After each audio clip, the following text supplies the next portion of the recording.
ළමයට ලොකුකම තියෙන්න ඕනේද? ඔව්. ඔව්. ඇයි ඒ මොකටද? තියෙන්න ඕනේ. ඒක කෙල්ලෙක් වුණාම ලොකුකමින් ඉන්න ඕනේ. ඔයත් එහෙමද? ඔව් මාත් එහෙමයි. දැන් ඔයාගේ පස්සෙන් යාළු වෙන්න පිරිමි ළමෙක් එනවා නම් ඔයා කොහොමද එයාට කතා කරන්නේ? එයා ඉස්සරහා කොහොමද හැසිරෙන්නේ? ගණන් ගන්නෑ. ගණන් ගන්නෑ. නෑ. එතකොට දැන් කවදා හරි කොල්ලෙක් යාළු වෙන්න ඕනේනේ. ඔව්. එතකොට කොහොමද හැමෝම ගණන් ගන්න නැතුව හිටියාම? එයා දැනගන්න ඕනේ මගේ පස්සෙන් එන්න හරියට. පස්සෙන් එන්න ඕනේ. පස්සෙන් කොච්චර කාලයක් එන්න ඕනේද? කැමති වෙනකන් එන්න ඕනේ. ඔයා කොච්චර කාලයක් සාමාන්‍යයෙන් ගන්නවද? මොන වගේ දේවල් වලටද ඔයා කැමති? මොන වගේ කොල්ලෙක්ටද ඔයා කැමති? අවංක වෙන්න ඕනේ. කැතම වෙලත් බෑ.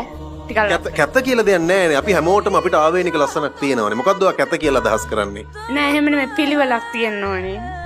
රැවුල තියෙන්න ඕනේ. චුට්ටක් උස්ස වෙන්න ඕනේ මට වඩා. ඒ ටික තිබ්බම ඇති. ඒ ඇති හොඳ අමතකුණා.